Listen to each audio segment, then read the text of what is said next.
TLO, what's pop? We are on kick.com. We are not live, but you can leave a like, comment, subscribe, turn on your post notification bells. Let's continue to grow the family from Chicago to the UK. Right above me, this is the live channel. If we happen to go live and you miss it and you want to check out if there's any highlights and things of that nature, come here. Come here. They'll be there. Don't forget we do got the not the Patreon, the merch. You know what I'm saying? W website. Appreciate all of those who have appreciate everybody who has taken a look and purchased. Even if you've just taken a look, I appreciate the eyes being on there, man. Don't forget we got the Patreon. That's where you watch things that we can't watch on YouTube. Post 5 days a week, Monday through Friday. And to see any of these, go down in the description of this video. And it's in something called the link tree. Click that and it'll come all out. All of it will come up, man. This is BBC 3. You know what this is, man. We almost done with Drug Maps of Britain. This has been an enlightening series that we've been watching. They got one called Sex, Drugs, and Alcohol, I think. I don't know. We're going to probably watch that one. Let me know if y'all we should. But this is Injecting Gone Wrong. Swansea? Okay.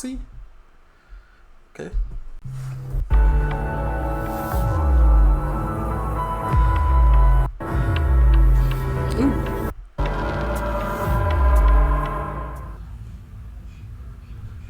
It's a heavy way to start. People use drugs. How old is he? 12? For all different reasons. People use drugs to forget about things. People use drugs to get a buzz, to get a high. People use drugs because they've had things happen to them when they was a child. People use drugs because they've been brought up and they don't know any different. For years, the rolling valleys and sprawling towns of South Wales have hidden a pervasive underground drug scene. High levels of injecting mean thousands of users experience a serious wound or injury every year. Overdose is the one that catches all the headlines, but there are so many problems associated with injecting drug use. According to the NHS, places like Swansea have seen a recent spike in bloodborne viruses, infections, abscesses, and even amputations. We're talking about life-threatening conditions. You can lose limbs, you can lose your life.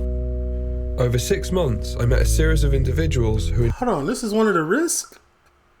Not only do you have to go through everything that's associated with drugs, but you can get you could lose a limb? Invited me to film their lives and see the devastating consequences of what happens when injecting drugs goes wrong.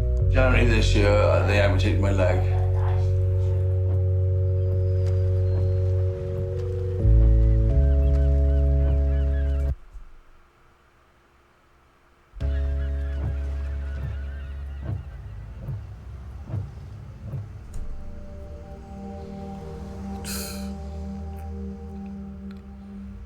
I just will never see the upside of taking drugs. I get it. You do it to get away from the reality of the world. But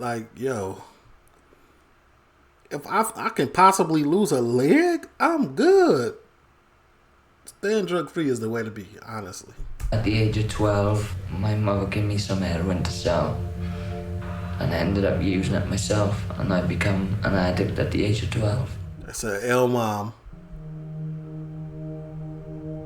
I love my mother to bits, you know. I just perhaps went the wrong path with the drugs and everything, you know. I grew up in some care homes sometimes.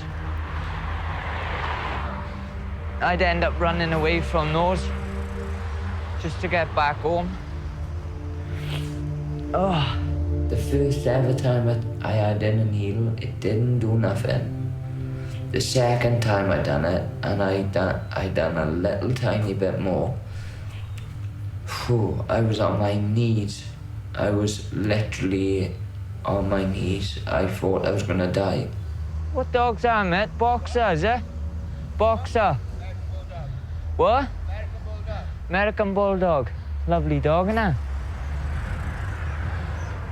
I've had 3 drug overdoses and nearly lost my life a few times. I had been in intensive care for 28 or 29 days. I had a big abscess on one lung, and I had more than 5 and less than 10 on my other lung. So I was close to death, but I was performing to leave the hospital because I'd run out of drugs and I wanted to go and get more drugs. So on your deathbed, all you could... My bad. On your deathbed, all you could think about was doing more drugs. That's the type of hold drugs got on you. I'm dying.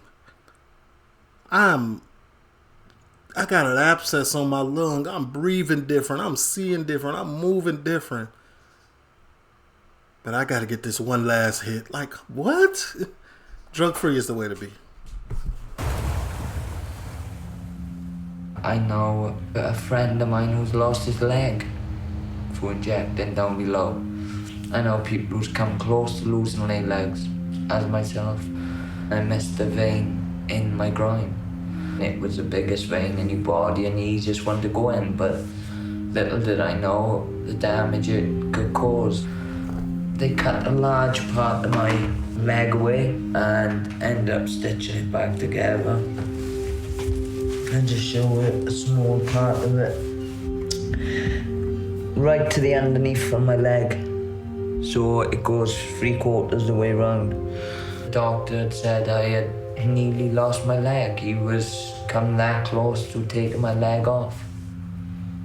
The lower parts of my legs scarring. So I advise anyone at home looking at this just to not use heroin. Because at the end of the day, W advice, man. This is what it does. Yeah, man, that's disgusting. Michael only narrowly avoided amputation as a result of his drug use. The longer he continues to inject, the more at risk he is of these types of severe, life-altering consequences.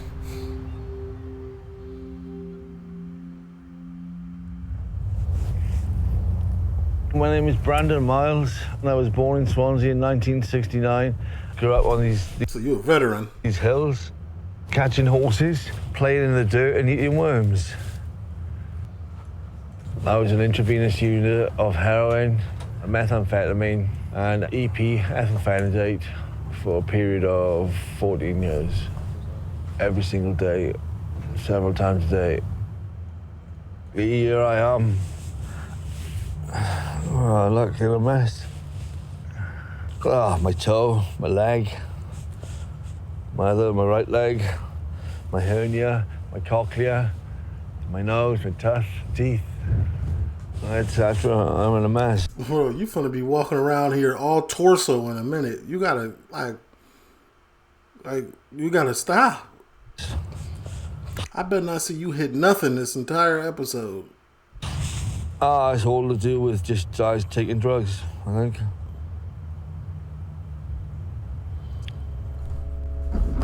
Brandon recently had his right leg amputated due to injuries caused by years of injecting drugs.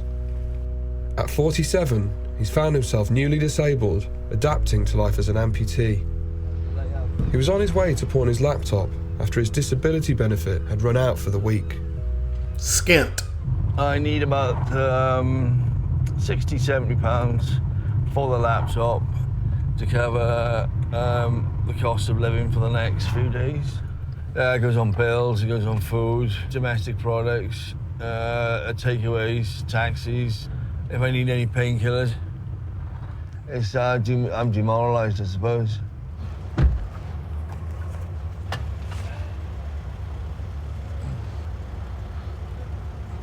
Yeah, cheers, man. See you again, yeah? Thanks a lot. Bye. Okay, I'll see you shortly then. Despite having spent money on a cab to get there, the pawn shop wouldn't take Brandon's laptop, meaning he was out of money for the rest of the week. It's ridiculous. It's like I'm in a trip. It's surreal. It's so surreal. It's just like, what the fuck? Oh, I don't want sympathy or empathy. I want a fucking leg. I want it to grow back. Fucking leg. I want it to grow.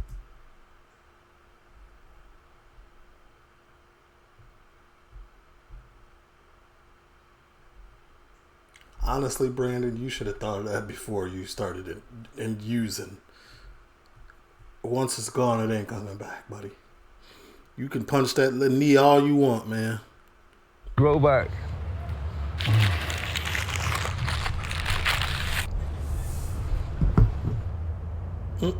Later Meat that pie? day, Brandon talked me through how injecting had led to his leg being amputated.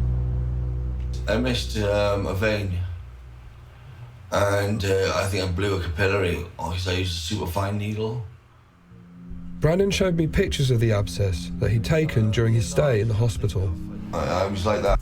Hey, listen. Warning, viewer discretion is advised. If you are squeamish, look away. After 2 years, it got bigger and bigger. That's the 31st of the 12th, 2015. After 2 years of fighting infection, doctors amputated Brandon's right leg below the knee. I didn't set out with...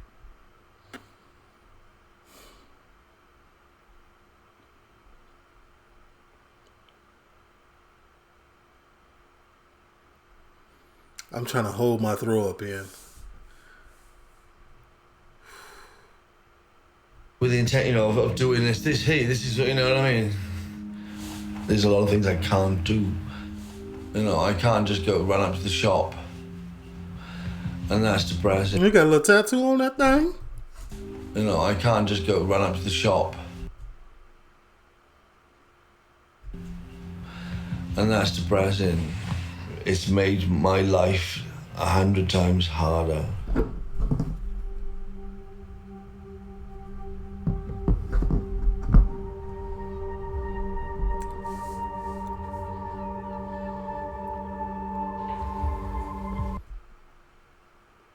What are you doing? You back down there by that grime?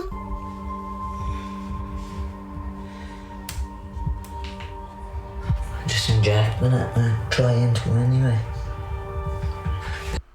This is a trouble I gotta go through. All the fucking time.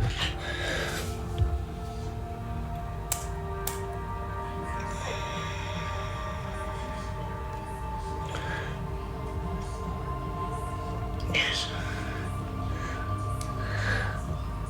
I'm just pushing her.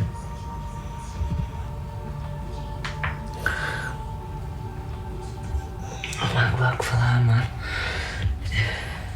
Takes all fucking day always.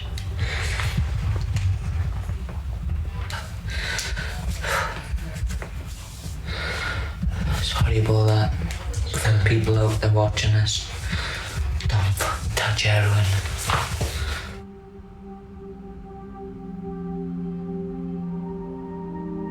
It's, just to find a vein in my body. I don't know the reason why human beings hurt themselves, but If you ask me to point to you where a vein is on my body that I can, draw blood from, I would not be able to do. I don't know, nor do I care. I am not a trained medical professional that needs to be drawing blood from myself or giving injections to myself. Like, this is not it. yeah, I wish I had the answer, because perhaps I wouldn't do it anymore. No.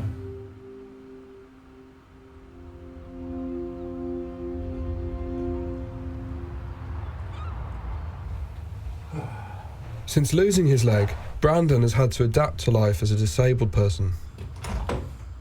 For the past few months, his friend Ed has been coming around to help him with day-to-day chores, such as cooking, cleaning, and doing the shopping.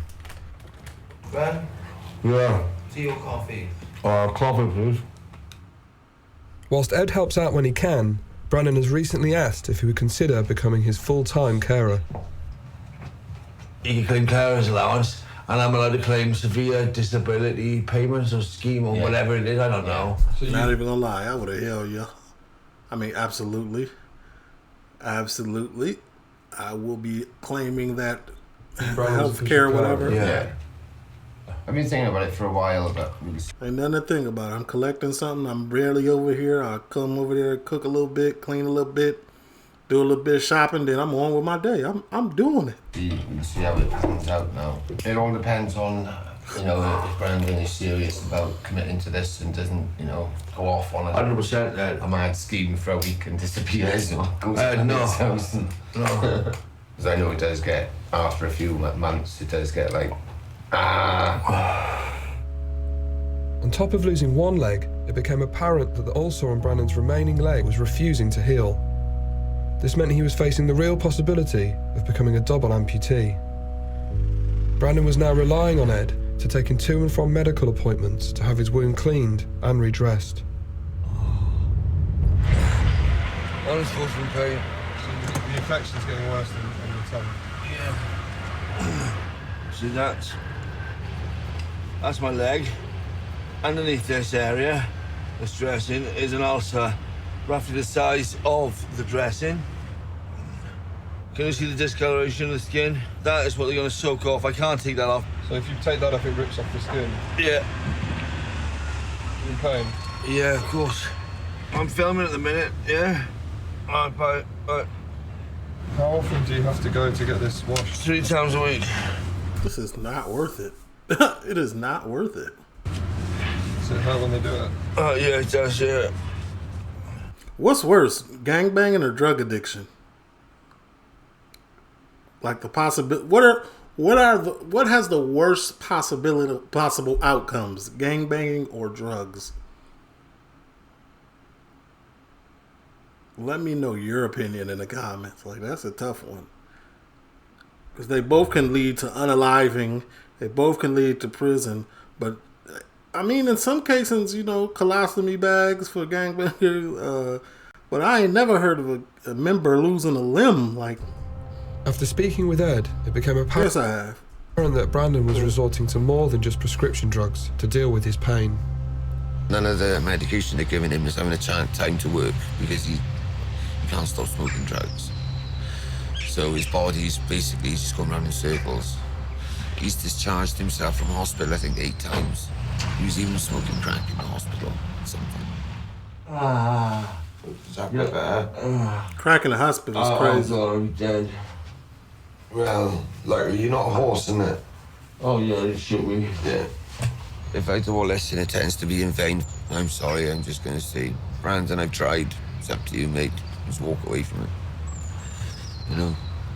Bad enough losing one leg, but 2, for your own stupidity. In Swansea for injecting is terrible. It's all squats where people just go in, inject, and just chuck their syringes on the floor, and it's really bad for people injecting in Swansea. Real bad.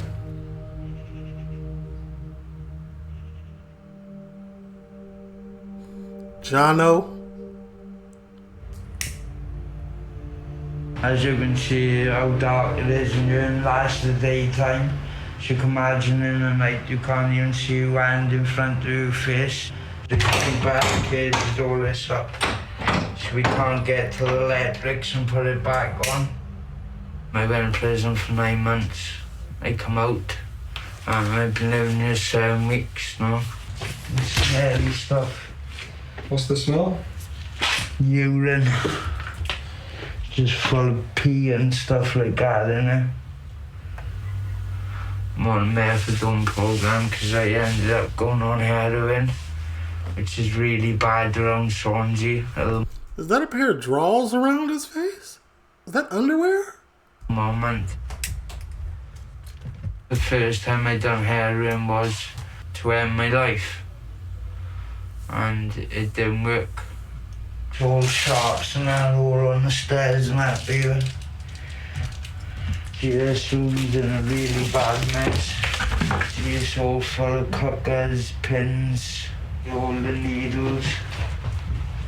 I'm not a dirty user, I don't need my needles about, I guess.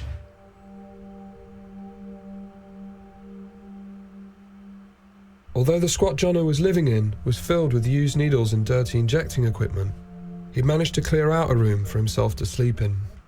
Yeah, this is my room where I stay. As you can see, it's not a needle inside. A floating mattress for you. So, my back and that done it. I know it's not ideal, but out on the streets, anything can happen to you in your early disability. I got some friends, like I got some associates, I wouldn't call them friends in Chicago, who have apartments that look like this. Like they actually rent and their apartment is this bad. Be safe. Like his room, not the rest of the place, but his room looks like their living rooms. I know, and I can close this door here. I know, and I feel a lot safer in myself. Injecting in squats like the one Jono was staying in comes with a much higher risk of infection. It turned out Jono had only recently had a very close call himself. So I got a little hole in my neck. It's healing now because I've been taking antibiotics and that for it. But I think I've done nerve damage or something in it because I can't feel the side of my neck properly. The last 4 weeks has drawn enough for me to realise now that enough is enough, you know. It's pretty serious, you know, as you can see the hole in my neck, you know. The doctor said I was very lucky. I'm a very lucky lad, he said.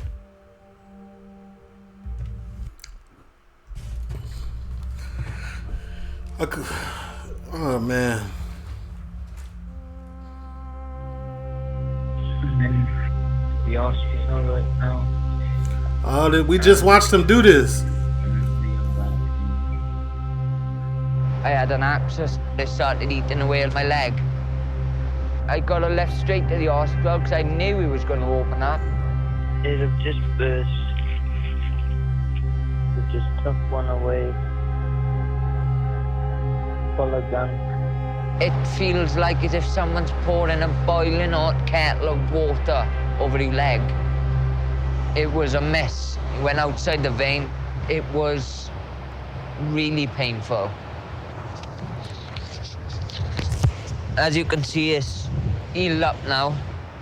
But I've known people to walk around for weeks with their leg out massive, all red, raw, all the way down. I used to see a lot of people in Chicago with that, and I've seen a few here in Florida. No, I've seen a lot here in Florida. I ain't even gonna lie. I never knew what it was until now.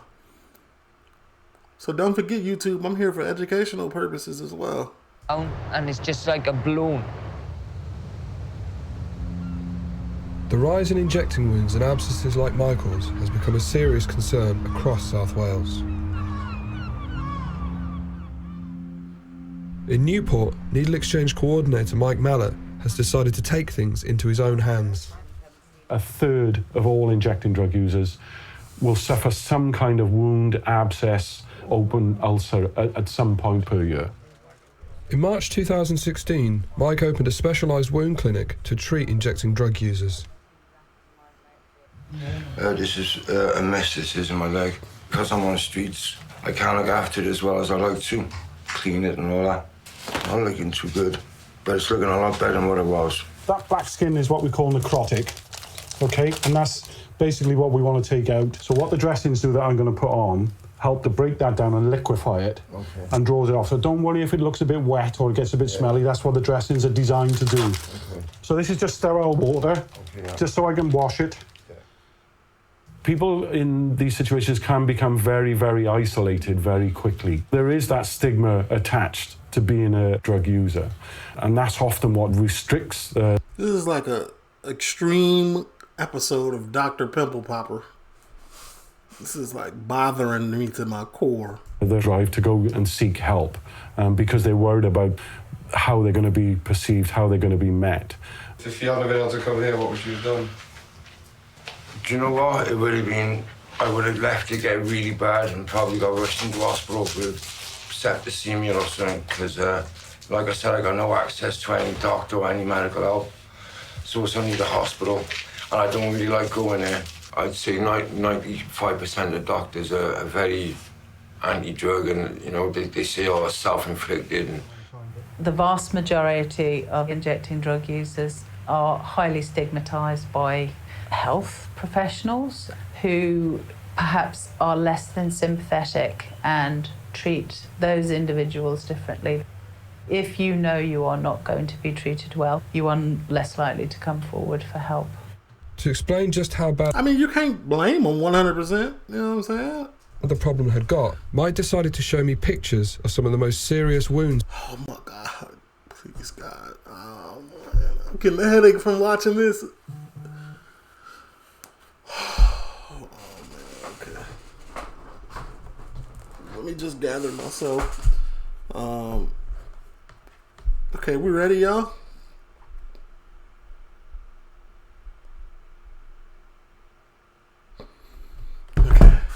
...he'd treated in the past few months. When she came in to see me, she didn't have a bandage or anything, so when she presented here, she actually had a tea towel covering that wound, because that's all she had in the house. It is like battlefield dressing sometimes.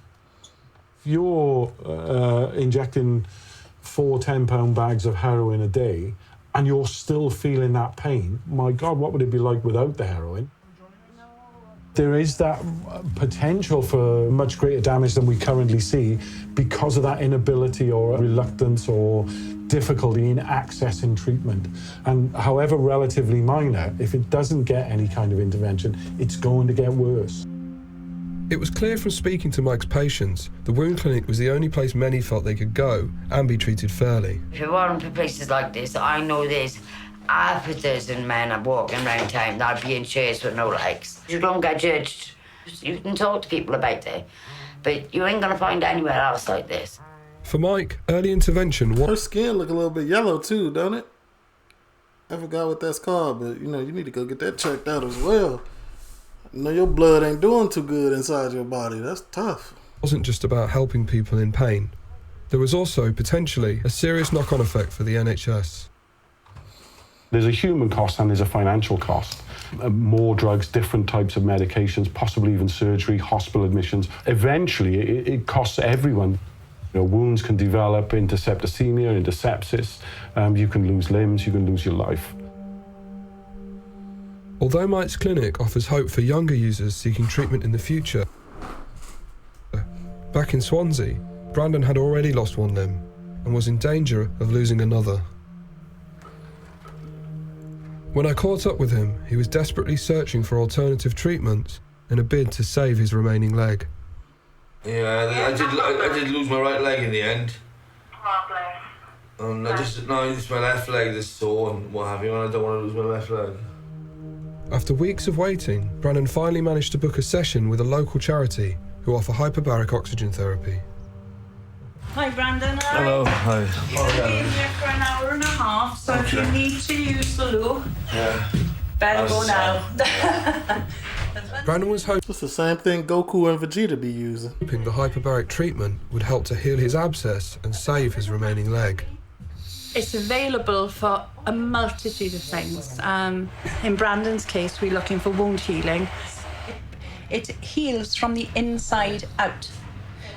It gives your chest a good workout too, because it's what they call a demand valve. The charity offering the therapy was run on donations and set up for people who suffer from multiple sclerosis. I wanted to ask Christine, who ran the centre, why she decided to give Brandon a much sought-after seat in the oxygen chamber. So people with MS are prioritised. After that, it's basically life-threatening. I had no idea that, it was through drug use. Not that would make any difference. Everybody needs care, regardless of how it happens, Your wife... He's got a good heart. Why did he choose to go down that road? Was it peer pressure? How young was he? Was it desperation? Was it despondency? Was it depression? Is it making me feel better? Initially, probably it was. Just because you've made that bad choice doesn't mean to say you're a bad person. That's true. My whole life fell apart when my ex-missus ran off with my kids and denied me access to my children. My business fell apart, everything, the home fell apart. Well, I fell apart.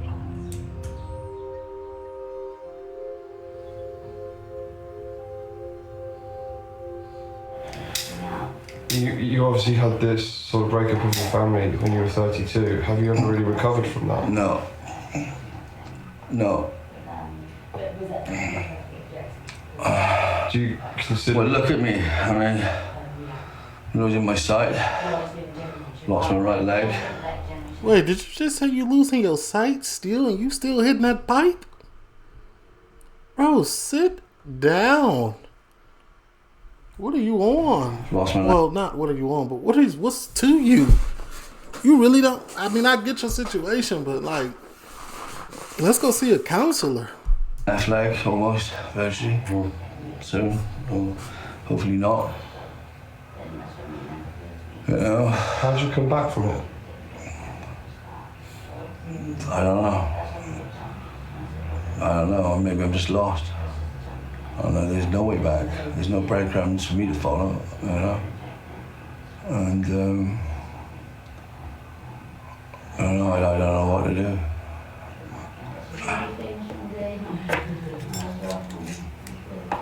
Oh God! It snapped. What's that? The pipe. Good. You snapped the crack pipe? I have, yeah. How have you managed that? I don't know. Oh, bloody hell. Just want to tape it back together. Wait, what?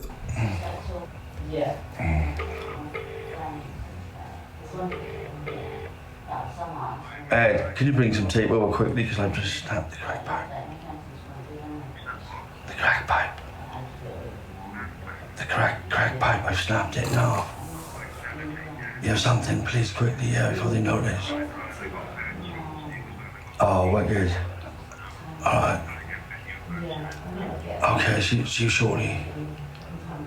The crack pipe Brandon had broken belonged to someone else in the house, and he was keen to fix it before they found out.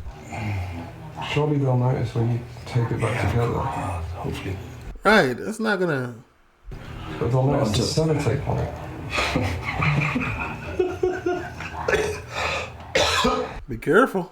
You're gonna lose your throat next. Pause.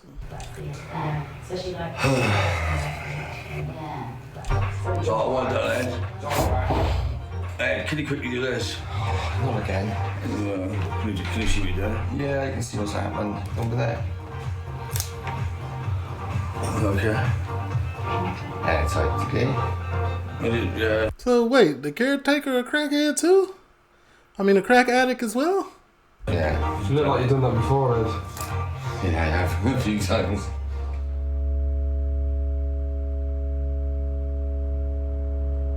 For Michael, Brandon and Jono, there were familiar issues of coping with pain and trauma. Whether it was a battle with I'm tired of all of them.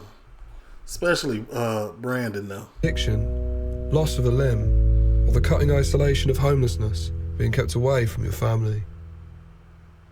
My dad has my kids because, I'm on drugs and that. Do you think when your kids grow up they would understand? I hope they would, couldn't cut it. Kids gonna always make you do that.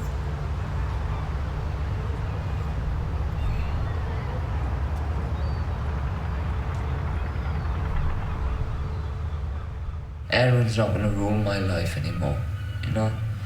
I know perhaps I'm doing it now, but I'm gonna cut myself down slowly till it's just me and my script, and that's it. And sometimes it brings me close to tears. I know the damage I've done to myself. I don't wanna lose my leg. I don't wanna die. I don't wanna die. Since I've lost my leg, obviously my confidence has gone.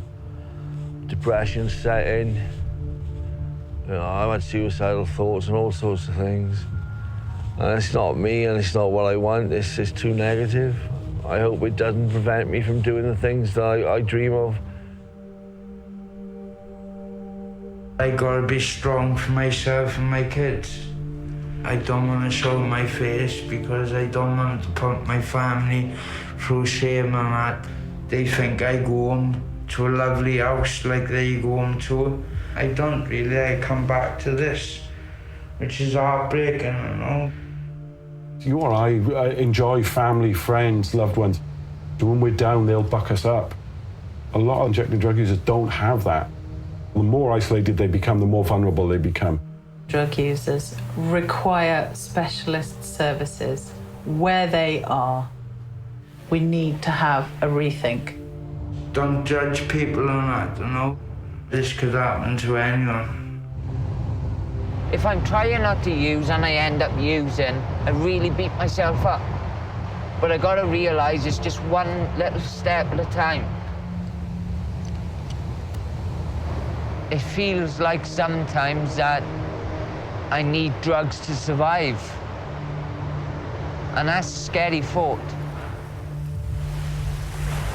It's pretty sad.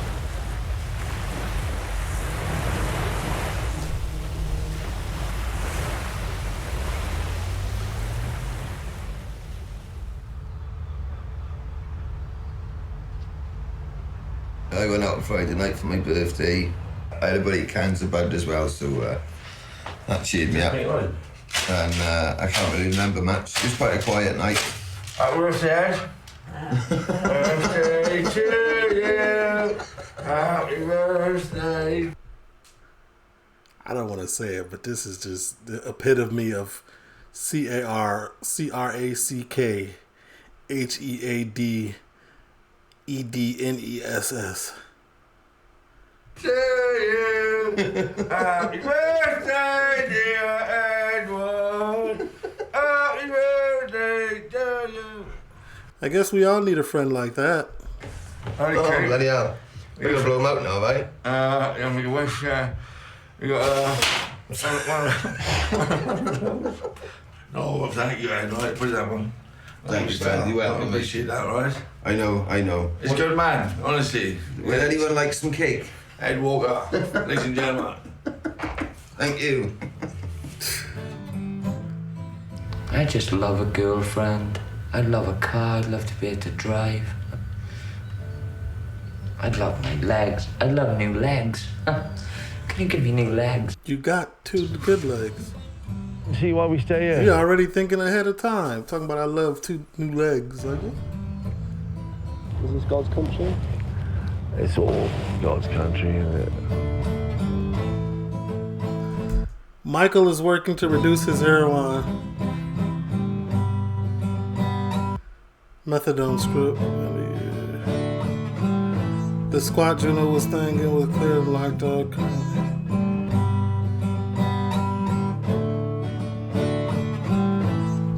Brandon has cut back on his drug use and is seeking further medical treatment. He wants to help others and is looking into volunteering. Lil Brandon, you got to be completely off of it. You can't be in there hypocritical. And you know, if volunteering and helping others will give you that, you know what I'm saying, that strength to stop, then do so.